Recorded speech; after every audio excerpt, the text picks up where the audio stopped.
What up, everybody? It's Aaron here with Robert, and welcome to Get Your Geek On.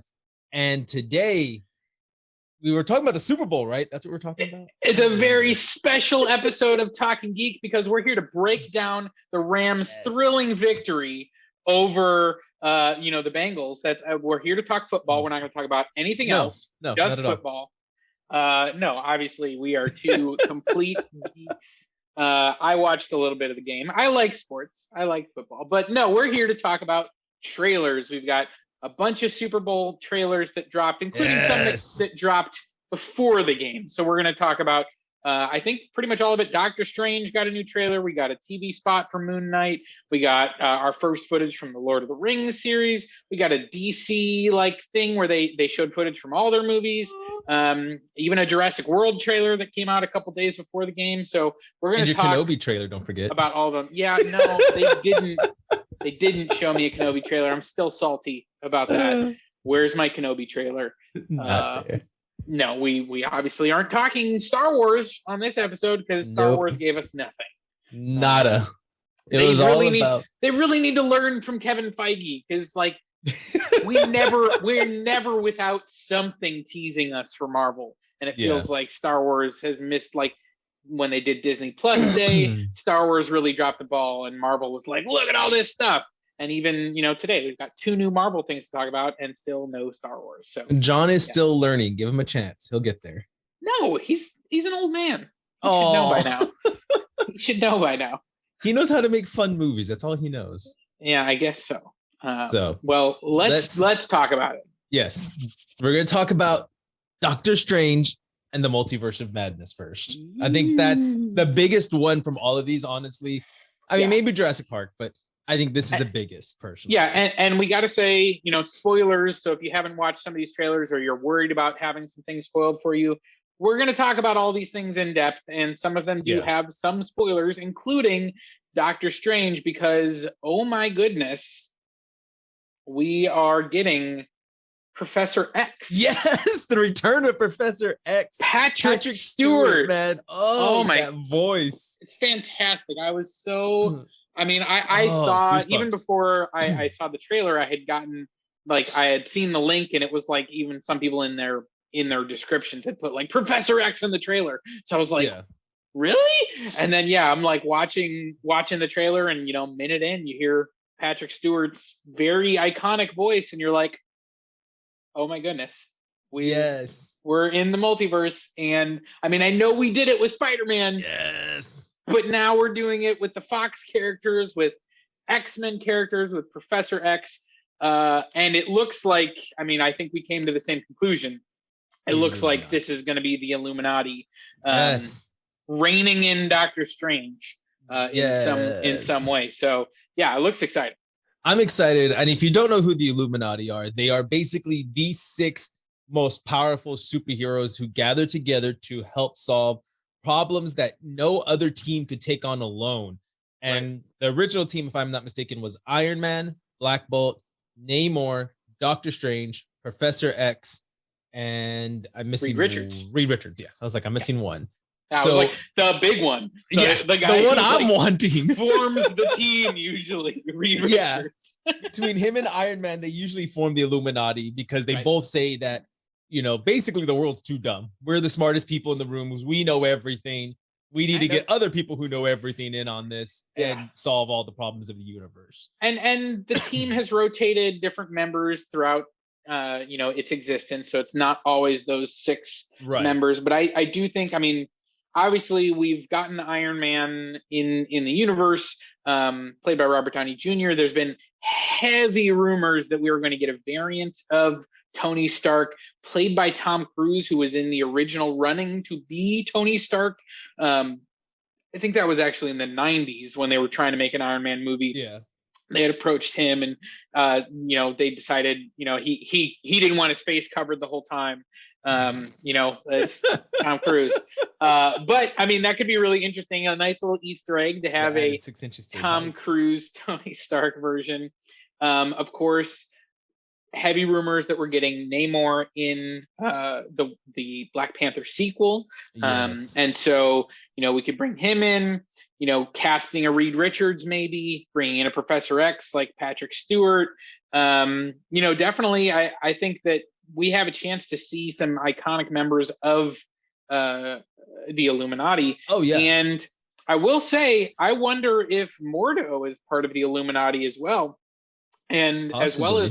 as well as maybe a variant of Doctor Strange, because I think it looks to be there looks to be at least a third version of Doctor Strange. We've got our Prime version, we've got our Dark version, and it looks like there is another version that is sporting some kind of ponytail. They're he's the Defender Strange, is what they call him. So yeah, I mean, so possibly he's on the Illuminati. We do know that Mordo is present because in one shot of the trailer, we see him fighting the handcuffed Doctor Strange. I mean, he does even have a couple lines in this trailer to him. Yeah. So I don't know if he's part of the Illuminati or if he crashes the party. Not sure. But we've got a bunch of stuff with America Chavez, and I have to say, Wanda's line about her like when he breaks the rules, he's a hero. When she breaks the rules, she's the enemy. Yep. And like that doesn't seem fair. And I'm like, oh, Wanda's going she's going a little dark, and I'm excited for that. Yeah, I mean, like you said, we have 3 versions of Strange, and we're gonna have 2 versions, bare minimum, of Wanda. We had a scene that we see in the trailer of Wanda with her outfit at the end of WandaVision.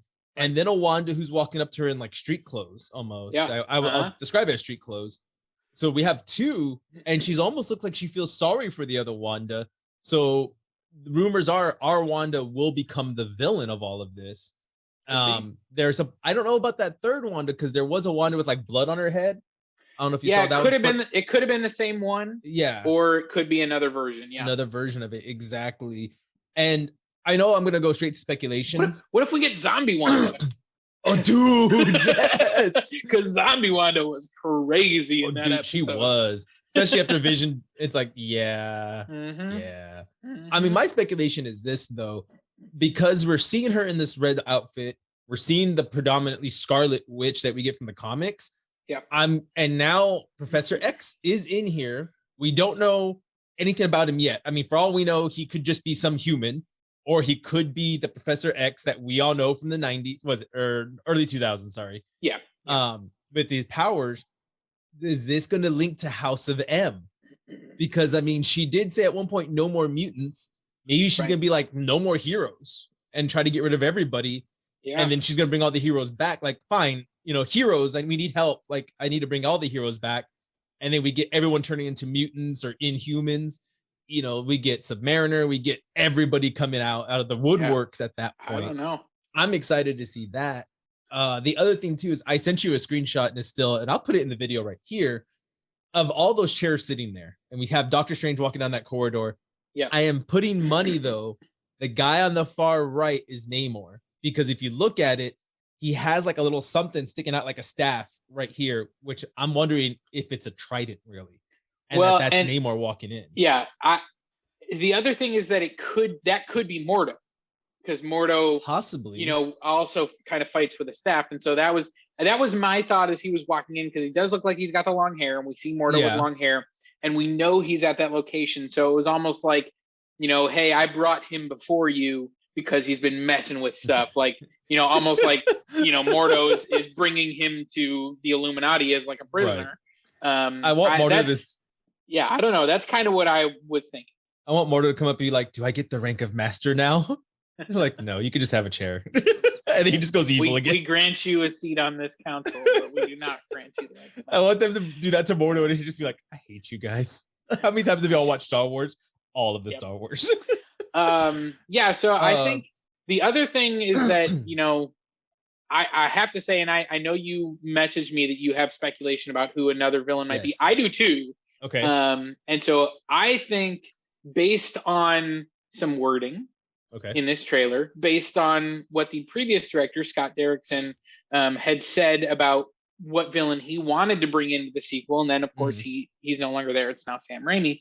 I think it's Nightmare. I think we are getting Nightmare as our big bad. There's some imagery from the end of the trailer that looks, very like creepy. You see a dude and he's got like, like 18 arms kind of thing. Like, they almost look like I don't know, like spider arm, weird. I don't know. Yeah, like tentacle kind of thing. But it just it's making me think like, this could be Nightmare, which I think would be an interesting route to take, especially as we're talking, in the multiverse. So what about you? What's your speculation? Do you agree, disagree?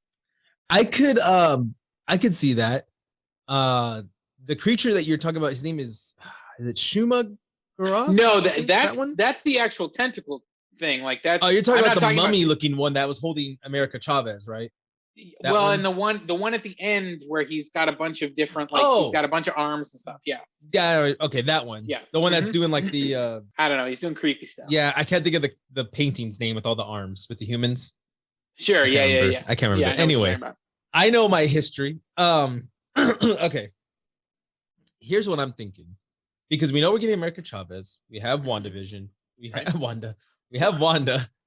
We have Strange.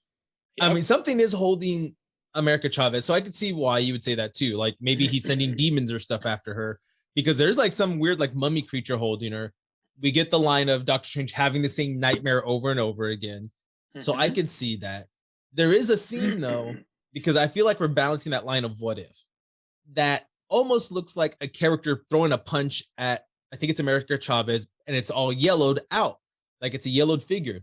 People are saying maybe it's Captain Marvel, and that Captain Marvel goes fighting. So it could be Captain Marvel, but that image is actually attacking a Wanda. Oh, Wanda, Wanda. Yeah, it's the street clothes Wanda, and I actually think that is America Chavez, because we see some star imagery in that same shot, and that's very iconic with her, like where she's punching through realities, basically. Yeah, and that's true too.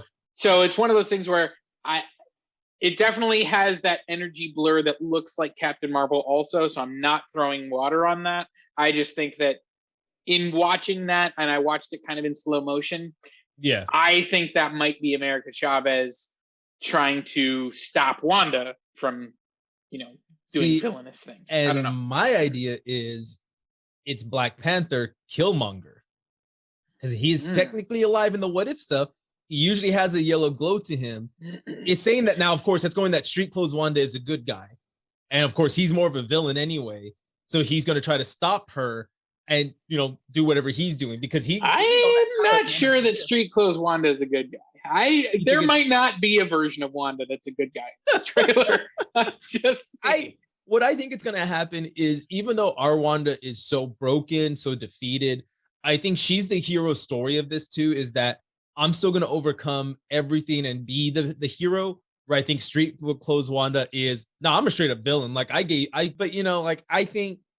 think street clothes Wanda is going to be the villain instead. And I think our Wanda is going to rise up and realize that she grew past these, I guess, childish things of like she says, I do something and you do something. It's heroic and villainous, but she's going to accept that people are going to always fear her, because guess who else is going to come out? I think Magneto's in the woodwork somewhere, and he's going to be like, people will always fear mutants. You should make us all mutants so we can rule. And she's like, okay, Dad. And then Magneto. I have to say like that, that is the one thing that Fox did really well, is they really cast their characters really well. God, and if we get Michael Fassbender or Ian McKellen, I don't care. Like if we get either one of them back as Magneto, my head is going to explode, because I love them both. I think they're so amazing. Magneto is my favorite character of all time. I have been on record. I think we need to update it. I think we're ready for the next step. I think it would be a really interesting dynamic to have,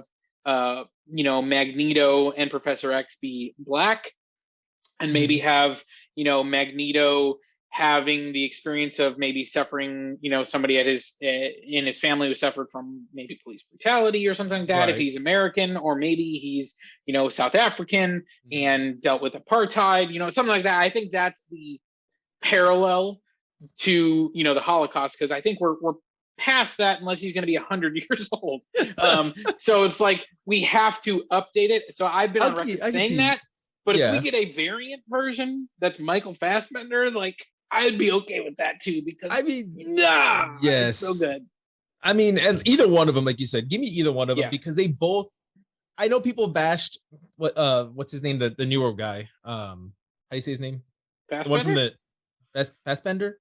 Is it Fast? Yeah, Michael Fassbender. Yeah, Fassbender. I always want to who bashed him? What are you talking about? I can't. Well, people hated his role as Magneto, that he didn't do it right. I've watched like when it first came out. Look up some reviews. Anyway, I liked him. People are wrong. I think they are. You know, either one of them coming back would be such a powerful character to Wanda, because they both had the same mentality at the end of the day. Mm-hmm. So either one of them could be plucked from a timeline too. I mean, we could get like, yeah, you know, like you say, the Holocaust was 70, 80 years ago at this point now. So yeah, I get where you're coming from. It'd be nice to update. I just want a connection to Wanda still. So give me even the younger version of him, so that way he still has that mentality of like, this is what happened in the Holocaust. This is what happened to me. Look what people feared when they realized what power I had. I know where you're coming from, and almost befriend her. But I kind of want the younger Magneto, because he has that, you know, he's been through some stuff already. Like he's seen a lot. And it would be hard, like, you know, unless it's a one-off, you know, you can't bring Ian McKellen back. He's like 100, isn't he? He's very old. Yeah. And he's still super talented. I love Ian McKellen, but you're not going to make 3 movies with him.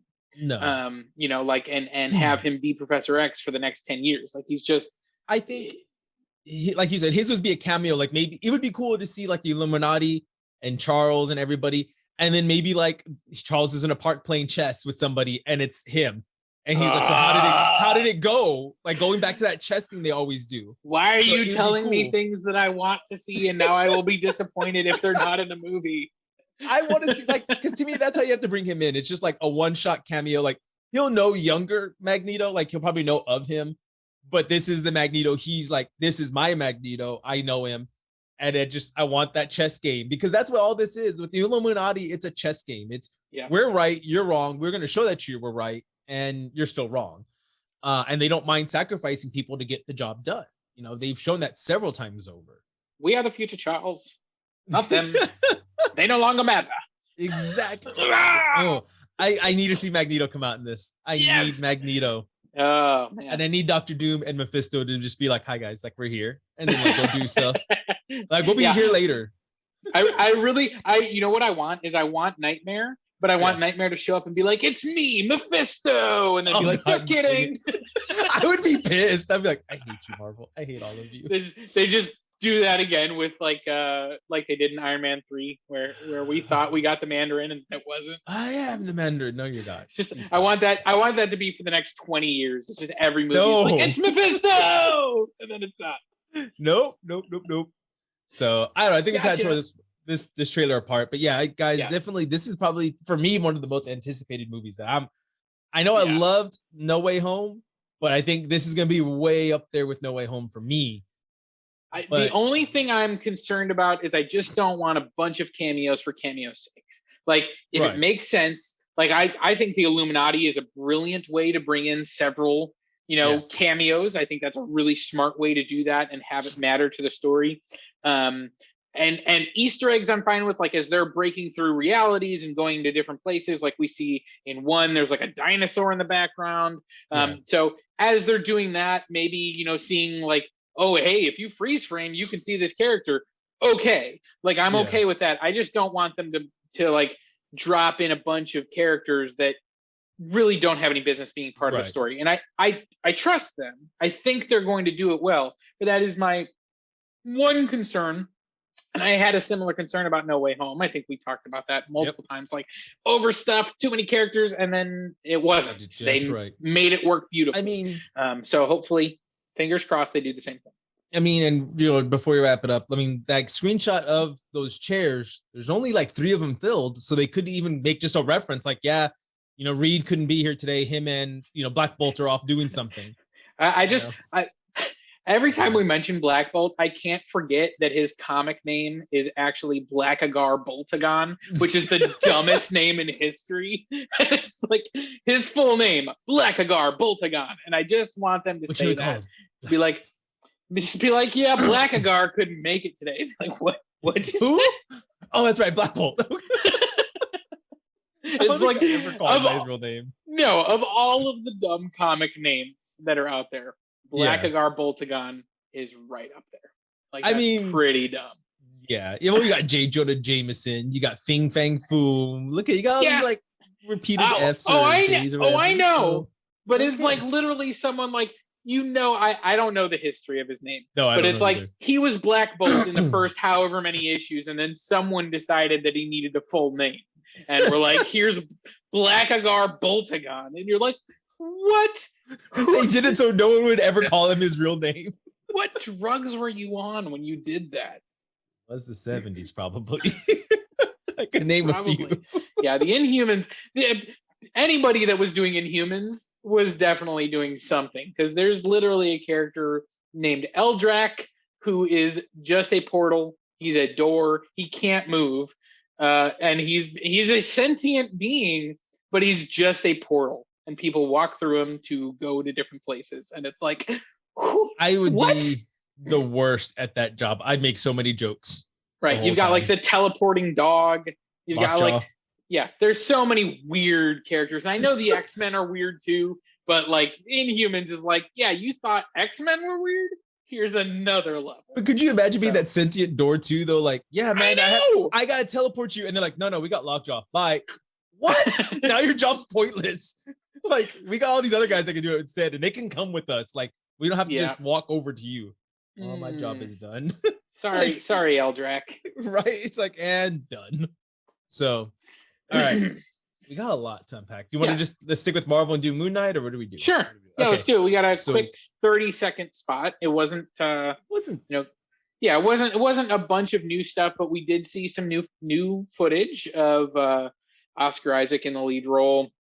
We see some stuff at like a pyramid in Egypt. We see Ethan Hawke. I have to say that shot of him in his costume leaping down where his cape forms the moon. Oh, that was cool. That was cool. Such a I mean, I know he's like another Batman's, and that was the perfect feel though. Like, oh, I don't have the bat wings. I got a freaking crescent moon coming down. Oh, it was cool. Oh, yeah, and then we see him catch a little like moonerang. Basically, I don't know if they officially call them that, but that's I think that's what it is. It's it's cool shots. I like the way that they have that shot of him leaping off the building, forming the Disney Plus logo. They've used that in multiple trailers now, but it's just cool. Somebody made a smart decision. I mean, it was cool to see his character kind of breaking more. Like, he's breaking the mirror. Like, you could see he's having a lot of psychotic issues, and it's like, I like this. I like the fact that, is he a god? Is he just psychotic? And that's what I'm glad we're still sticking with that storyline of no one knows. And Kevin Feige's come out and said that we're not pulling our punches on this.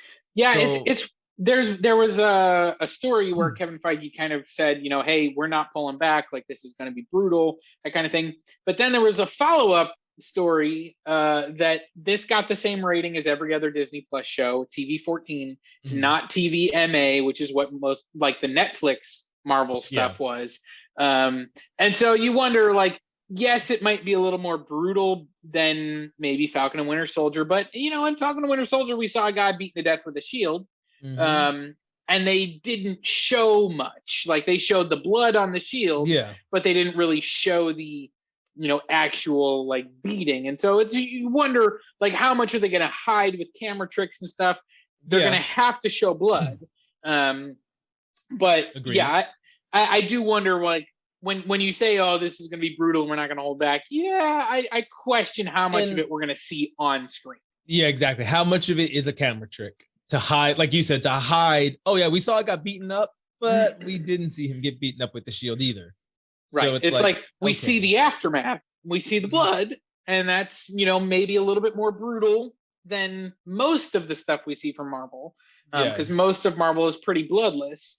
But at the end of the day, it's still maybe not going to be. It's not going to be like what we expect to see, like on, for instance, on the Daredevil show or on Jessica Jones, where like, I mean, like that was extremely graphic in times, and maybe, I don't know that we're going to get that with Moonknight. Maybe they'll hide the true rating, and all of a sudden, like a week before it comes out, we got you guys. It's rated mature.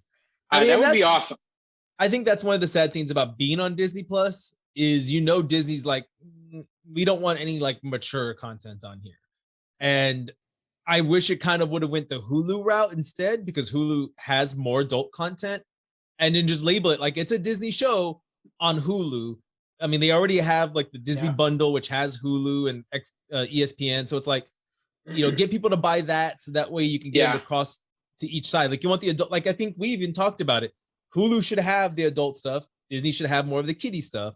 Yeah, like, and I think okay that I think that the real test will be, if we bring Punisher back and he gets a show, like, what are they going to do with that? Because they've already set the bar. John Bernthal has said that he, if he wants to, like, if he returns to the character, he doesn't want to tone it down. He wants it. And so, like, are they going to put that type of content on Disney Plus? And if they're not, then they either are going to say, hey, you have to have two bundles or two streaming services to watch all our stuff. Yeah.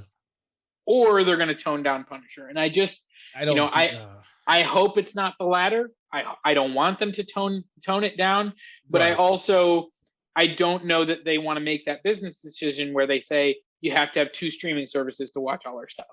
And that's true. I don't know. And that's why, like, you have the bundle stuff. So it's like, oh, you're just paying for one price. Like, they do push that. I mean, where I work, so you know what they do. And it's like, we'll see. I mean, like you said, we'll see what they do. Punisher and Daredevil, I think, are going to be the two. Even Jessica Jones. I think all of them are going to be the ones that we have to watch to see what they're going to do. If all of those don't get a mature rating, I think they're going to not do well. Now, because I mean, even Jessica Jones, it's more I'll say harassment, because I don't want to see that part of that, but of how he manipulated her. It was a dark undertone. It wasn't as bloody, but very mature themes. And there was some bloody stuff. I mean, there was, don't get me wrong, that scene, like, with the blender and the guy. Oh, I forgot about that with his dad, with David Tennant doing that to his dad. Yeah. So I forgot about that. That show was pretty brutal from a gore standpoint too. But yes, the themes of it were incredibly mature. And so I think if it's with all of them. Yeah, exactly. But I mean, look cool. This trailer still looks cool. I'm still excited to see Batman and Punisher mixed together to make Moonknight and see how many people he kills. Let's do it. And then, so what else we got? We got those two. We didn't get Kenobi, so we have nothing to Kenobi to talk about. No. I'm throwing that in there. I mean, we just talked about Batman. It feels like that's an easy transition over to DC. Okay, there we go. So we got our DC World of Heroes kind of teaser, which showed some footage from the 4 movies we're getting this year from DC. So we've got Batman, we've got the Shazam sequel, we've got the Aquaman sequel, and is the Shazam sequel this year? Well, Black Adam. It's Black Adam. Yeah, it's Black Adam. It's not Shazam. Hold on, let me pull it up on. I don't think we're getting a Shazam one this year. The Flash is the other one. That's the one I wasn't thinking of. Yeah, Batman, Black Adam, the Flash, and then Aquaman. The Shazam sequel, I think, is next year. Yeah. So we did get footage from all 4 of those. The big pieces that stood out to me were the Flash's new helmet with little eye protectors, which makes perfect sense. And then his running, don't forget the running. And then the stuff from Black Adam, where we saw like Hawkman, we saw I don't know the character's name, but he's like the Atom, but I don't think that's the actual character. Which I remember that was in it. Dr. Fate. Seeing some looks of them. Pierce Brosnan trying to recruit Black Adam. It looks like possibly, yeah. And so that's what stood out to me. Obviously, we've seen a bunch of stuff from the Batman and Aquaman. We got very little in terms of footage, so it didn't really stand out. What about you? What stood out to you? I mean, I think the main thing, of course, Dr. Fate. I love magic. I love all that stuff. I think DC does it a little bit better, in my personal opinion, than Marvel, because I love like Constantine, Dr. Fate, Zatanna. I love the darker like magic kind of people. I don't really care for the others. So I loved seeing Dr. Fate's helmet and the cape and like the full on outfit. The other part I would say that caught my attention, Hawkman looked cool. I liked the wings coming out. That looked really cool. I'm trying to remember that character's name too that you're talking about. Gosh, the big tall guy, because he grows, like you say, he's like Adam, but it's like I can't remember his name. He looks cool, but it's like okay, like we're getting another giant man kind of thing. The one thing I do say I'm interested in is more Black Adam, because they are gonna Black Adam has always been that like anti-hero slash villain, because he's been on the League of Villains, or not League of Villains. Gosh, I'm confusing all my team names all of a sudden. The Secret Society, I think it was them. Legion of Doom. There you go. He was with the Legion of Doom with Lex Luthor and all them. So he's been a villain. And then I think over the last maybe 15, 20 years, he's kind of transitioned more to that anti-hero.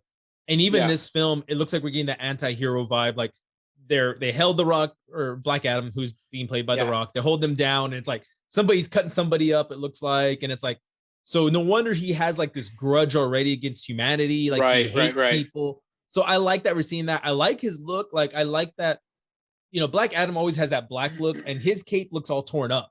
And I feel like that kind of shows his personality of like, he's not perfect. Maybe he does start helping people at one point, but unlike Shazam, who's like pristine and looks beautiful, kind of look to his colors and everything that stands out, Black Adam looks grungy and dark. Like this guy's seen the real life of everything. Like he's been around for a long time. So he's seen some things. He's what's the other side? He knows that darker side of humanity, where Shazam's still Billy Madison, not Madison. Billy Batson. Billy Batson, who's still he's seen some stuff, but he's only he's like 15, I think, in the movie is what he's played as, or younger. Something like that. Yeah.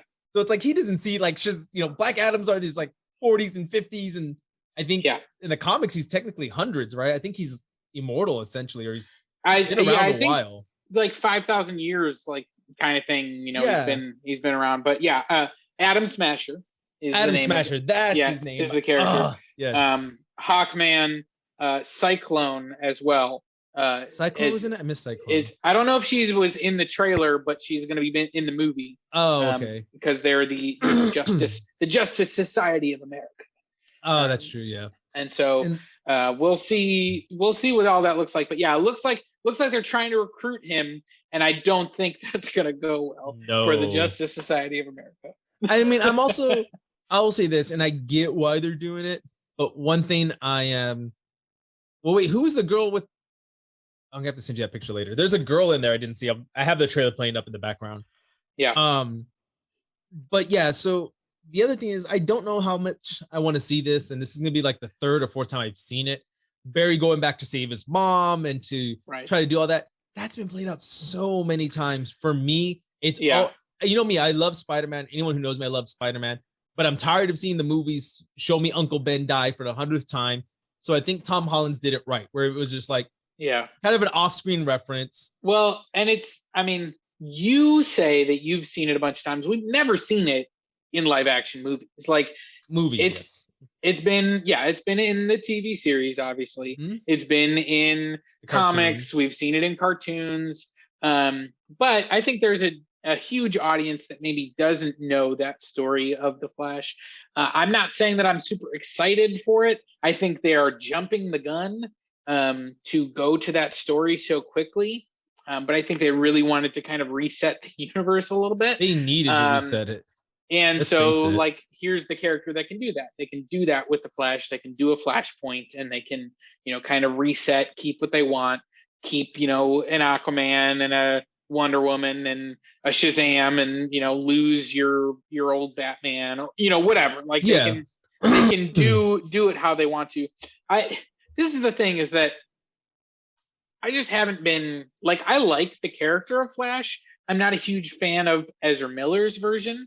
I'm not a huge fan of that actor in general. And so I'm not like super excited for that movie. Like if you look at these 4 movies that are coming out, Batman, Black Adam, Flash, and Aquaman, that's probably the order of excitement for me. Is the Batman I'm very excited for. Black Adam I think looks cool. I like that world of Shazam. I like The Rock, I think that what I've seen from it looks cool.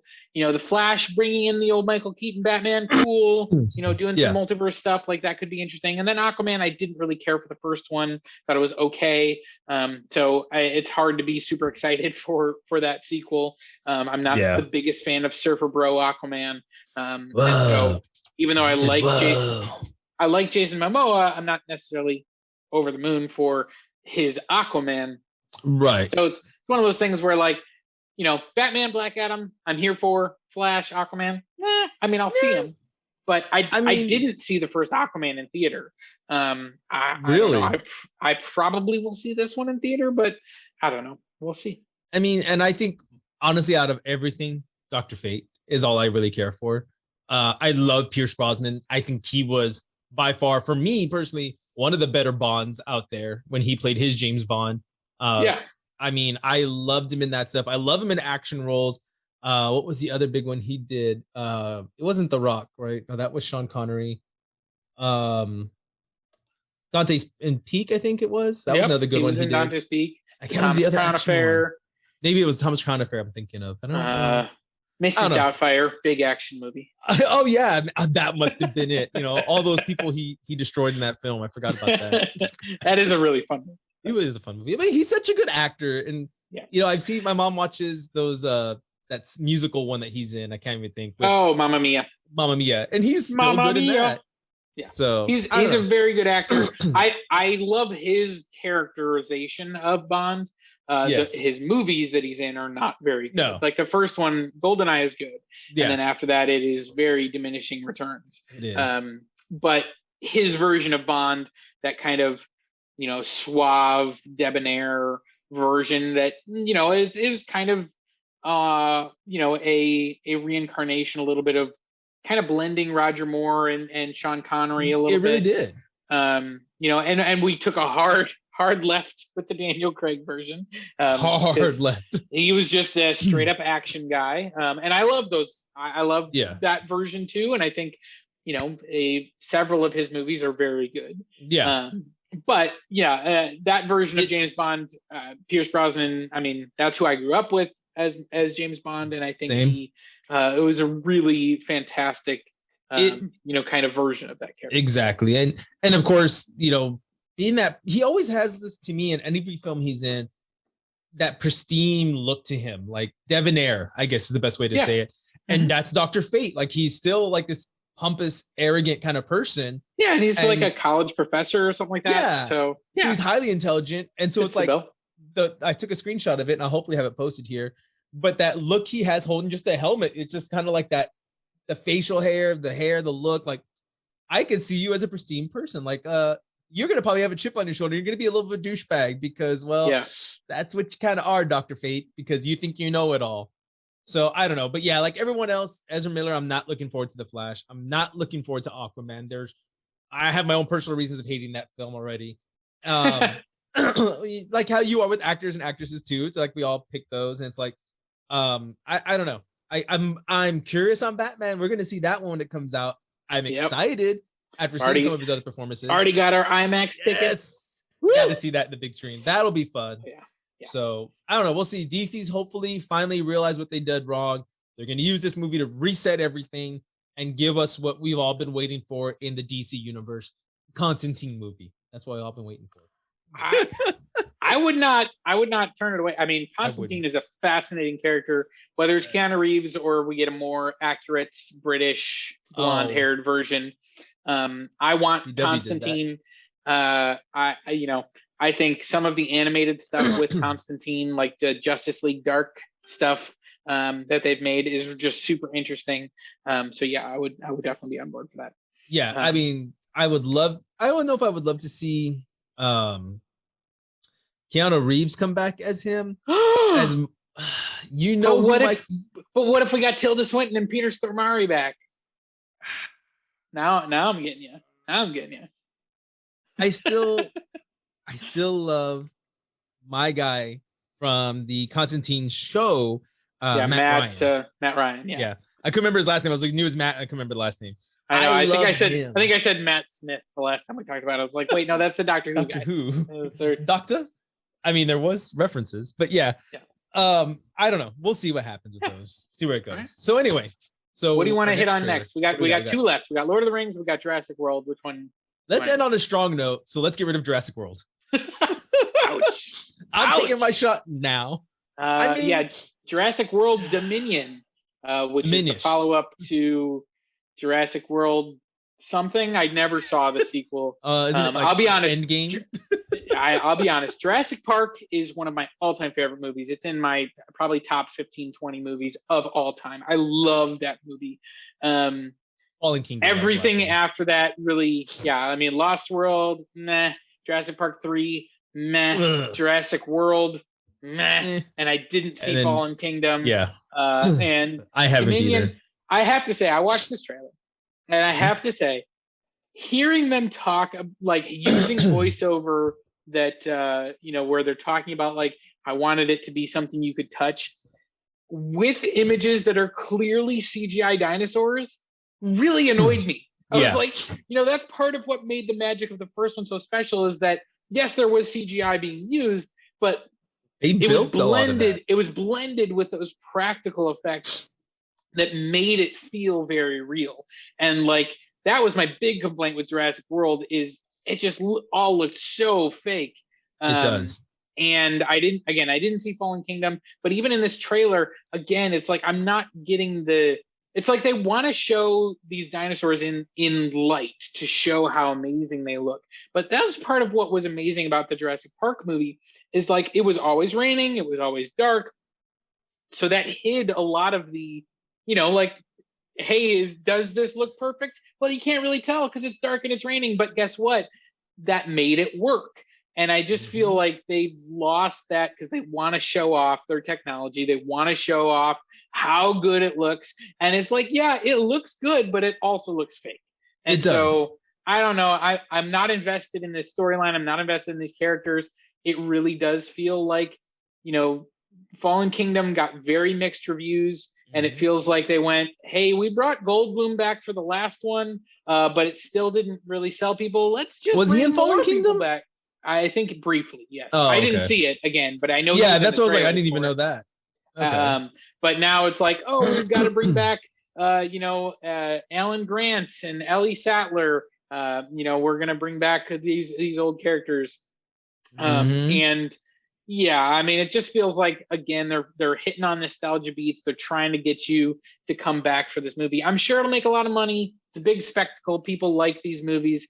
It's just not for me.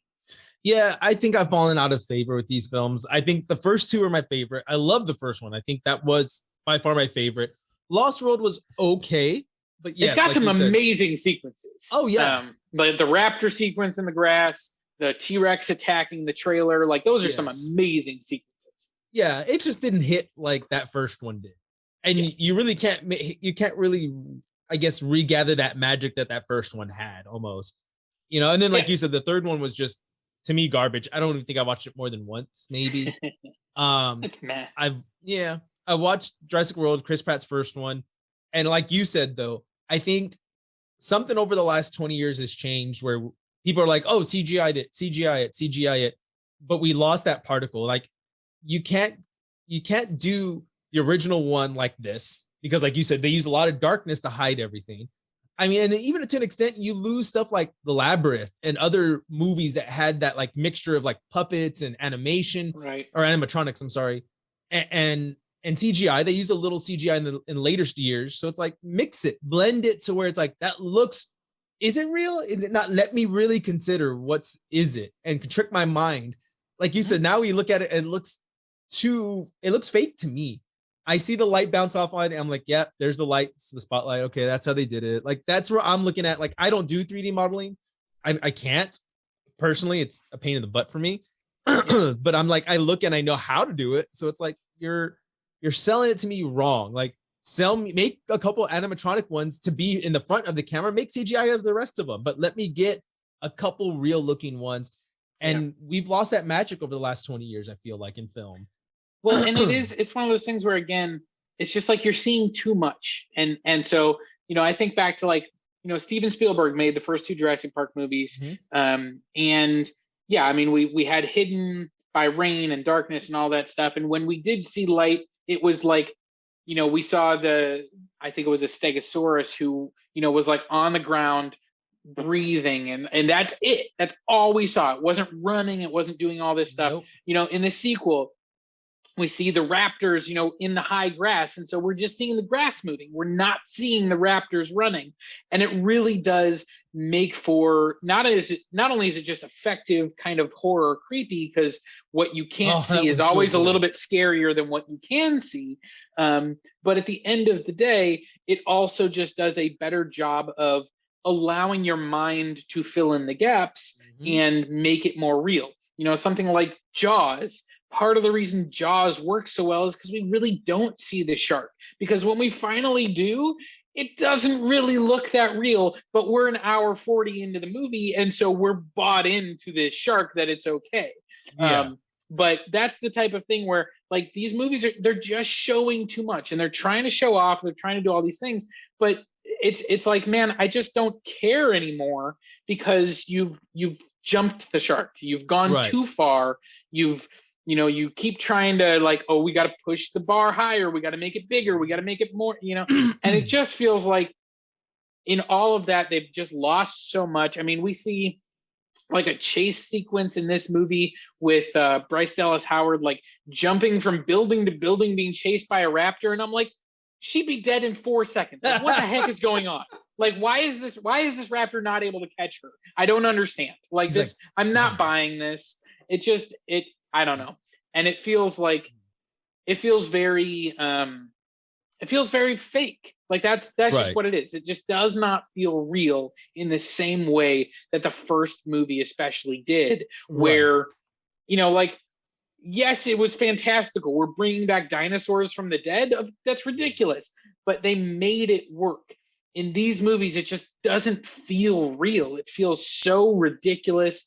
And even like I kind of, without seeing the movie, I understand some of the synopsis of Fallen Kingdom. And it's like, okay, I know humanity is, full of hubris and full of idiocy. I understand that we are, like, we think we can control everything, and we think we're smarter than everything. And even with all of that, there's no way people would be as dumb as they are in that movie. Like, it just doesn't make any sense to me. Are you sure? There's just no way. There's just no way people would be that dumb. Or like, let's bring dinosaurs on, into the real world and think we can control them. Are you insane? You couldn't control them on a tiny little island. What are you gonna, like? No, come on. It's okay. It's gonna work this time because I'm part of it, not that other guy who screwed it up. And so now we just have dinosaurs roaming around in populated areas. What are you talking about? No, this is not. This does not work. This is not sense. This is not a thing.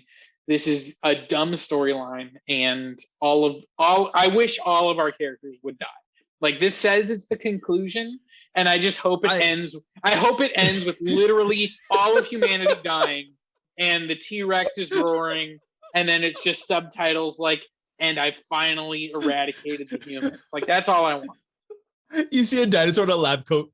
Finally, they're dead. They're dead. That's all it is. Some little dinosaur in a lab coat. Oh, man.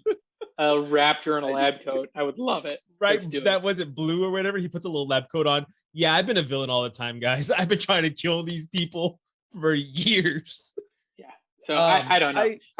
I feel bad because I know there's a lot of people that love these movies, but they just don't even look interesting to me. Like, the storyline seems so dumb. I don't really care about any of the characters. They're all so one note. Like, they're just very like, oh, here's the heroic adventurer. Oh, here's the businesswoman who's too uptight, but then she meets the heroic adventurer and now she's not so uptight. It's like, really, like, how many tropes can we fit into this? 17. And again, the dinosaurs look fake. The danger doesn't feel real. It just, nothing about these movies works for me. See, I'm looking at the budget for the last one. The budget was 170 to 187 million, and it brought in 1.3 billion. So people still love it. Oh yeah, these things make money. It. These things make money. I don't get it. It's dinosaurs. Everybody loves dinosaurs. We love dinosaurs since when we were kids. But So- they have feathers and we've learned things and they all still look scaly. Anyway, I'm gonna deep dive and I shouldn't. Yeah. Anyway. When nobody wants to know what dinosaurs really look like because we all have the image in our heads of what they're supposed to look like. And they're supposed to look like giant lizards. That's literally what the term dinosaur means. Yeah, giant lizard. That's true. So that's all we want to know. We just want to see it. And that you're not wrong. I mean, yeah, you're not wrong at all. I kind of hope, and I think what's going to happen is this is going to be the end of the Jurassic series, and we're going to go into the next period, though. Because what was it? Jurassic. They're not going to stop making these movies. They make billions of dollars. No, it's going to be like Jurassic World, the next. I can't remember by. Yeah, I mean, there's the time frame for all the Triassic, there's the Mesozoic. Yeah. I don't even know. That's what's going to be Jurassic World, the Mesozoic. That's what it's going to be, or something like that. I don't know. And I'm not looking forward to these. But what I am looking forward to,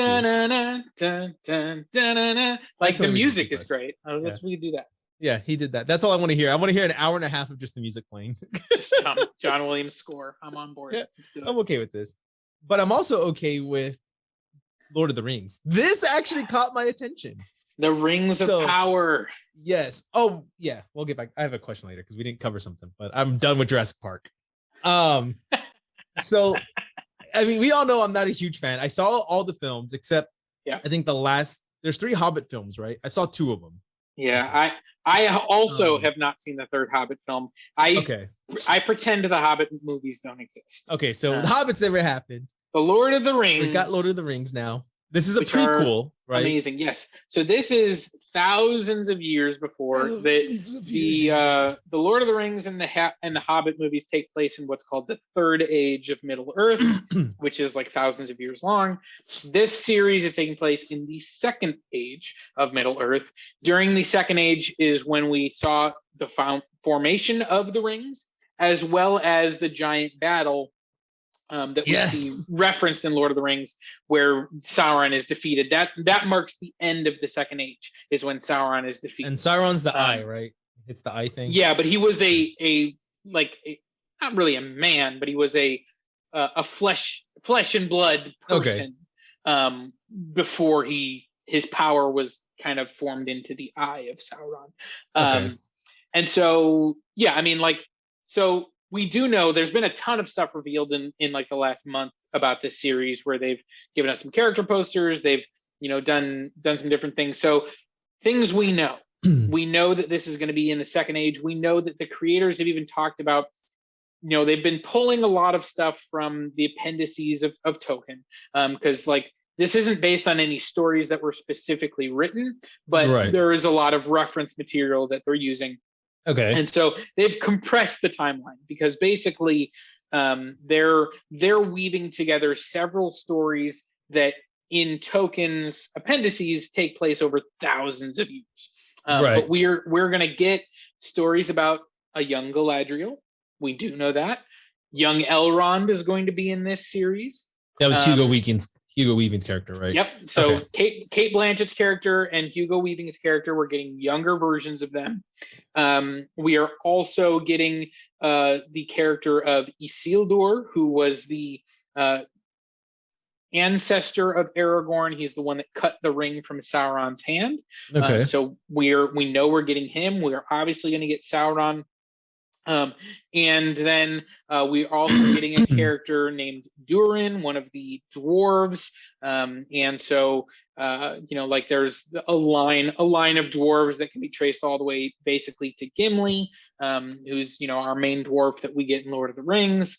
And so there's a lot of major names and characters that we might know, but then some characters that we don't know, including they're not hobbits in the Second Age. They're called Harfoots. They're kind of ancestors of hobbits. So they predate what the hobbits become. And we see a couple of those in this trailer as well. And so,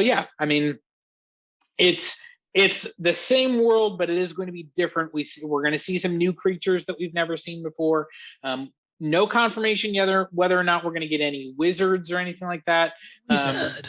And so, at the end of the day, I'm excited for this. They've already said that they've got a 5-year plan that Amazon has already greenlit. Basically, said we're giving you 5 seasons to tell this story. So from the formation of the rings all the way through, everything else, and presumably concluding with the epic battle.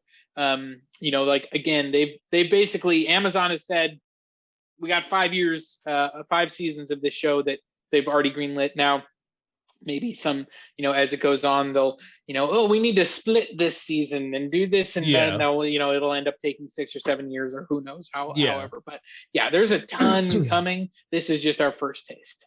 And I'm excited. Like, I normally don't like prequels, but like you said, it's so far back. There's only certain characters that can't die. Like the elves, they obviously can't die because they're going to be there. But I mean, everyone else is pretty much up for game to die at some point in this. Like you said, there's a lineage of dwarves. But once he has the kid to start the lineage, you can die at any time now. Like, we don't need you anymore. Like you said, Aragorn's ancestor chops off the hand. Okay, so he has to live. But anyone else we meet has a chance of dying, and that's what I like. Like, we can pretty much talk and do about whatever we want with these characters now. As long as we end up for these 3 or 4 at point A, these guys can do whatever the heck they want. And I really do like that. I'm curious. It does look beautiful. I mean, and that's something that Lord of the Rings has always nailed to me. Like, yes, there's a movie about just trees walking, but they look cool doing it. And I'm like, they have sunk so much money into this series, and you can tell there's a lot of practical locations. It looks like they shot mostly in New Zealand again. There was some controversy because I think they're moving production from New Zealand to England, I think they said, for season 2 and beyond. And so you wonder if, like, did they just get all their Vista shots that they wanted, and now they're just going to build sets in England.